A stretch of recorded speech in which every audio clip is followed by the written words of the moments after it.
Microsoft's European antitrust case is finally dropped. Is the kinder, gentler Microsoft of today a monopoly anymore? We asked Wendy Sheehan Donnel from PC Magazine and Sal Cangeloso from Geek.com. Times are tough, so save time and money by skipping business trips and using GoToMeeting. Visit gotomeeting.com/techpodcast and get 30 days for free. The marketplace looked a lot different 10 years ago. Microsoft, being basically everywhere, controlled the internet with an iron fist, and it actually muscled out Netscape, as you might recall, from being a browser on the rise to basically not even an existence at all, purchased by AOL and run as a separate company under their auspices for a few years. Now, there's a lot of different browsers on the horizon, especially from Google, from the Mozilla Foundation, and of course Internet Explorer is still around. But even more than that, Microsoft doesn't seem to have the iron grip on the technology world that it used to. Wendy, do you think that's sort of the case? Do you think, I mean, competition seems to have ramped up. I mean, how do you look at things differently from 10 years ago to today? Oh, it's completely different. I mean, Microsoft is, I mean, first of all, there seem to be a lot more segments now. I mean, look at Microsoft in the mobile phone space, for example. They are certainly not dominant there. I mean, they're being dominated by Apple and by Google. I mean, in the browser space, I think Firefox and Mozilla has sort of gained ground because it's such an open platform, whereas Internet Explorer is not. Although I think that Internet Explorer still pretty much dominates. I think they probably got about 50% of the market share. I don't know the actual numbers, but I know that they're definitely still up there. No, definitely. I mean, they're still, installed on a lot of computers out there. But, like you say, the mobile space, I think, is one where Microsoft hasn't actually caught hold as much. And, of course, the other places, too, where they've done a little bit better, like the Xbox. Sal, when you look at the Microsoft of today, how do you see it compared to 10 years ago? I mean, what's sort of the differences for you? I think there are a lot more options today. I mean, people could, there's Apple and Linux. These are so much more friendly than they were, and they're really viable options. You see every college kid you see today, they want a MacBook, Yeah. So that's changing, but on the same note, Microsoft is still the dominant player. The article I read today said their IE is still being used on 62% of machines worldwide, and Windows is being used on about 90%. So you really can't get around that. As much as things change, they are basically staying the same. Yeah, and I mean, we have this idea that, at least I do for sure. I mean, I haven't used Microsoft Internet Explorer in years, and I think a lot of technology journalists are sort of in the same boat where you kind of have a real choice of what to choose. But like you say, they're still on 90% of the world's computers. Wendy, do you think that they pose as competitive of a threat as they used to? I mean, now they've had a lot of antitrust problems, especially starting in the US with Netscape, going overseas, and now that's sort of all wrapping up today.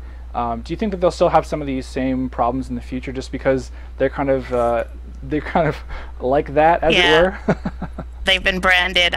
Probably, but you know what? What about someone like Google, for example, who's got his hand in everything on the internet? I mean, is it going to extend from Microsoft now to other companies? I mean, I think Microsoft probably does have that brand, and they're sort of, I guess, known by that moniker. But I don't know. I mean, it's hard to say. Yeah. But they also, I don't think, well, I mean, they do have the market share, but it just it seems like there's a lot more competition now. There's just a lot more thriving competition, so maybe not so much as in the past. Yeah, especially with a thing like search. I mean, Sal, do you think Google, like Wendy sort of alludes to, is the next big, monopolistic Microsoft, or do you think that their don't be evil strategy will kind of keep them out of hot water? I think the don't be evil thing has worked for a couple of years, but it's not going to go on forever. They are really dominant in the search market right now, and they're expanding to, they're expanding to browsers and operating systems as their reach gets further and further, and they get more and more access to people's email and analytics and VoIP calling or Google Voice and stuff like that. I think they're going to get in hot water sooner or later. So they're going to become an increased target.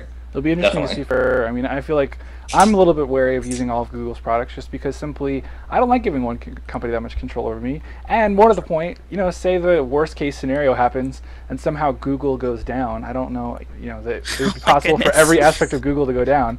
But even still, I don't want to have all my photos gone, all my phone, all those different things. So maybe I'm not the regular consumer who isn't always maybe scared of the big guy, but I don't know. I still think that's out there. Now let's talk about the future for a second. Microsoft hasn't really, they've struck sort of a chord with Windows 7, but before that, Vista and largely Windows Mobile were seen as somewhat disasters.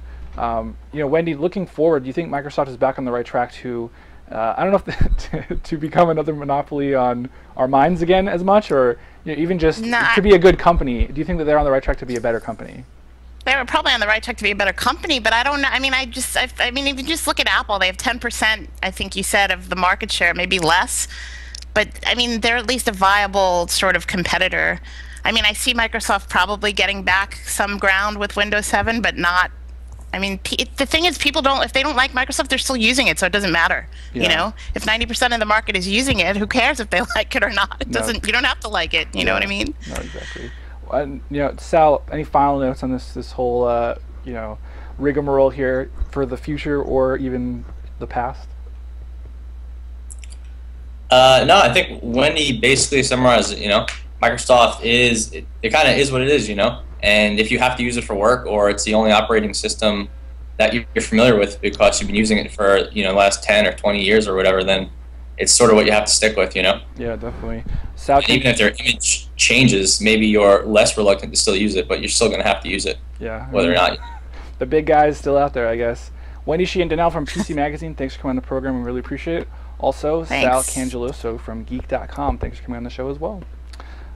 Randall. I'm Randall Bennett. Don't forget, you can catch us on iTunes, we're on YouTube, we're everywhere. And we're going to be wrapping up our shows for the year this week. We're going to have a big presence at CES next year, though. That starts January 4th. We'll be in Las Vegas, so be sure to check out the site for that. See ya. This show brought to you by Petco. Go to petco.com/techv or use promo code TechV and get free shipping and 10% off any order over $65.